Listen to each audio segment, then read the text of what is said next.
Assalamualaikum warahmatullahi wabarakatuh. Hai anak-anak Bapak yang hebat dan cerdas.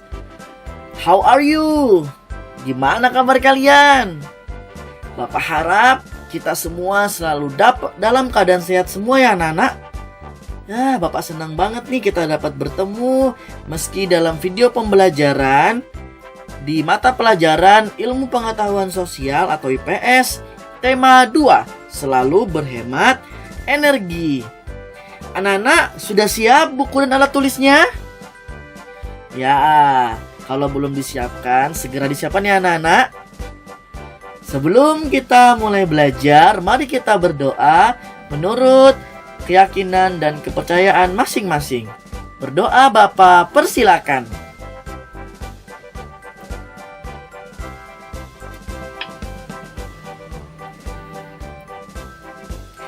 Anak-anak, kompetensi dasar atau KD dalam video pembelajaran kita adalah 3.1 mengidentifikasi karakteristik ruang dan pemanfaatan sumber daya alam untuk kesejahteraan masyarakat di tingkat kota atau kabupaten sampai tingkat provinsi.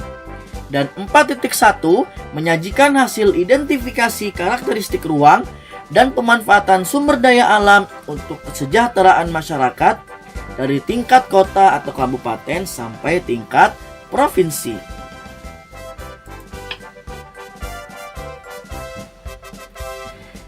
Adapun tujuan pembelajaran kita adalah melalui gambar yang disajikan, siswa mampu mengidentifikasi jenis sumber daya alam serta manfaatnya dengan tepat.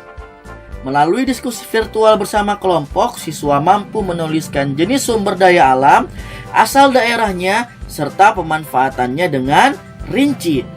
Dan melalui diskusi bersama orang tua, siswa mampu menjelaskan pemanfaatan sumber daya alam daerah setempat dengan lengkap.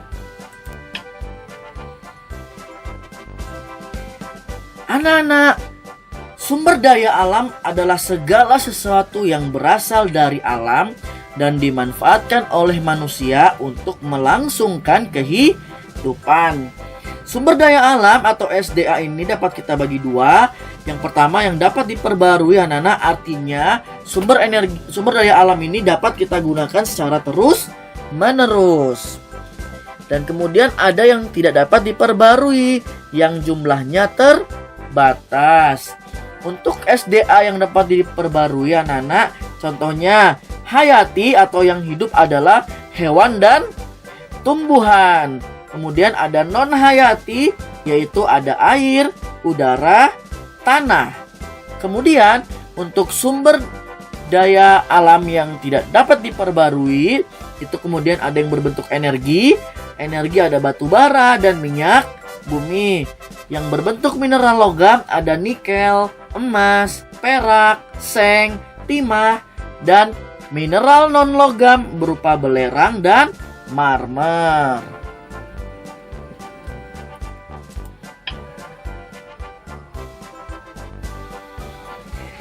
Anak-anak, coba kita identifikasi gambar di bawah ini ya.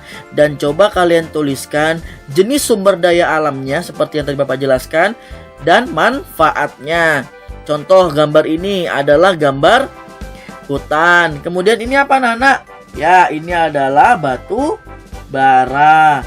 Kemudian ini anak-anak, ya ini sawah. Dan ini adalah ya pengeboran minyak bumi. Coba kalian identifikasi ya jenis sumber daya alamnya apa dan manfaatnya. Kalian juga bisa melihat di buku tema 2 halaman 9.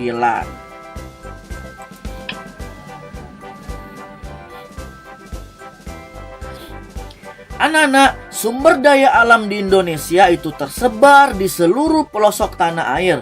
Contohnya di daerah Sumatera yang wilayah daerahnya banyak pegunungan. Kemudian ada sumber daya alamnya berupa kopi, lada, coklat, tembakau, karet, kelapa sawit. Kemudian sumber daya alamnya yang berikutnya ada minyak bumi, batu bara, dan timah. Di daerah Jawa yang sebagian besar pegunungan, dataran tinggi, dataran rendah, dan pantai, sumber daya alamnya berupa teh, kopi, kina, Bahkan persawahan juga banyak di Pulau Jawa. Juga ada persawahan tersubur atau lumbung padi. Kemudian juga di pantainya ada ikan laut, rumput laut, garam, ikan asin. Nah, di Kalimantan yang wilayah daerahnya berupa dataran rendah dan hutan, itu banyak sumber daya alam berupa kelapa sawit, karet, rotan. Kemudian tambangnya berupa minyak bumi dan batu bara. Untuk daerah Sulawesi, sumber daya alamnya berupa pala, jagung, rempah-rempah. Kemudian hasil tambangnya berupa aspal dan lain-lain. Nah, di wilayah Papua yang kondisi wilayahnya berupa hutan konversi dan hutan lindung, kita bisa menemukan sumber daya alam berupa sagu dan rempah-rempah. Kemudian juga untuk tambangnya ada tembaga, emas, dan logam. Nah, nak, kalian cari lagi ya informasi tentang wilayah-wilayah daerah Sumatera, Jawa, Kalimantan, Sulawesi, Papua beserta sumber daya alamnya ya.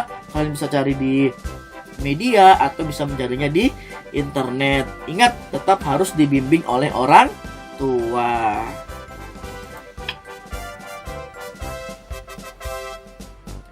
Anak-anak, dalam lembar kerja peserta didik kita LKPD pertama, apa yang kamu ketahui tentang sumber daya alam? Yang kedua, bagaimana sumber daya alam dapat meningkatkan kesejahteraan masyarakat? Yang ketiga, mengapa sumber daya alam di setiap daerah berbeda-beda? Yang keempat, tuliskan sumber daya alam yang ada di daerahmu beserta pemanfaatannya.